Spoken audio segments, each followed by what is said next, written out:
আসসালামু আলাইকুম। সবাই কেমন আছেন? আশা করছি সবাই খুবই ভালো আছেন। আমরাও আলহামদুলিল্লাহ আপনাদের সবার দোয়ায় অনেক অনেক ভালো আছি। তো আজকে আমি রেগুলার কফি তৈরি করে দেখাবো। তো আমি যেভাবে কফি বানাই তো আজকে সেই রেসিপি আপনাদের সাথে শেয়ার করব। তো এখানে আমি একটি কাপ নিয়ে নিলাম, যে কাপের মধ্যে কফি বানাবো। তো সেই কাপের মধ্যে আমি 1 চামচের মতো কফি দিয়েছি, আর আমি এখানে নেসক্যাফে গোল্ড যে কফি তো সেটা দিয়েছি, আর সাথে 1 চামচ চিনি দিয়েছি। আর চিনিটা আপনারা যতটুকু মিষ্টি খাবেন তো সেই পরিমাণে অ্যাড করতে পারেন। তো এখন আমি এর মধ্যে 1 চামচের মতো পানি দিয়েছি। পানি দিয়ে এবার আমি এটাকে ভালো করে বিট করে নিব।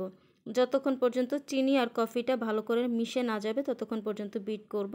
তো এই যে এটা কিছু সময় বিট করার পরে দেখবেন চিনি আর কফিটা গলে কালারটা চেঞ্জ হয়ে গেছে।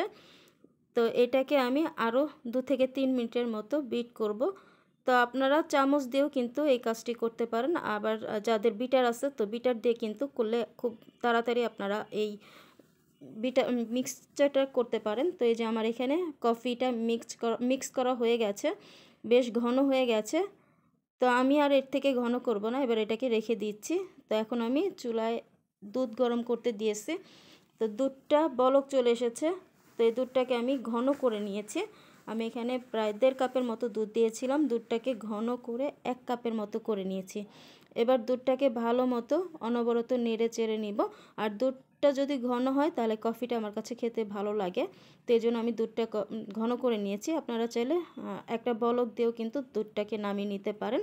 দুধটা জাল করা হয়ে গেছে, তো আমি এবার এটাকে একটা সাইড করে রেখে দিচ্ছি। আর এই যে এদিকে আমার যে কফি মিক্সচারটা তৈরি করে নিয়েছি তো সেই কফি মিক্সচারটাও রেডি হয়ে গেছে। তো এখন আমি এর মধ্যে উপর থেকে গরম দুধ ঢেলে দিচ্ছি। আর দুধটা যখন ঢালবেন তখন একটা সাইড করে ঢালবেন। তো আমি একটা সাইড করেই দুধটাকে ঢেলে দিচ্ছি। তো এই যে এখানে সম্পূর্ণ দুধটা দিয়ে দিলাম।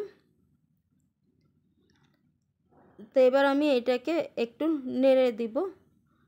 তো এই যে আমি একটা চামচ দিয়ে এটাকে হালকা একটু নেড়ে দিচ্ছি। আর আপনারা চাইলে উপরে আরেকটু কফি মিক্সচার দিতে পারেন, তবে আমি উপরে কোনো কফি দিব না, এটাকে একটু নেড়ে চেড়ে দিচ্ছি।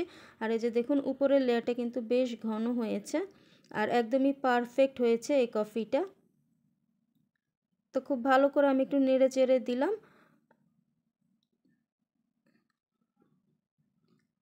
আর এবার আমি এটাকে একটু সাজিয়ে দিব। তো উপর থেকে একটু কফি ছড়িয়ে দিলাম। তো এই যে তৈরি হয়ে গেছে একদম পারফেক্ট কফি। তো আপনারা ঘরেই কিন্তু এই কফিটা তৈরি করে নিতে পারেন খুব সহজে অল্প কিছু উপকরণ দিয়ে। তো আশা করছি আমার আজকের কফি রেসিপিটা আপনাদের ভালো লেগেছে। যদি ভালো লাগে তাহলে অবশ্যই আপনার ফ্রেন্ডস অ্যান্ড ফ্যামিলির সাথে শেয়ার করবেন। তাহলে আজকে এই পর্যন্তই। সবাই ভালো থাকবেন, সুস্থ থাকবেন। তো আল্লাহ হাফেজ সবাইকে।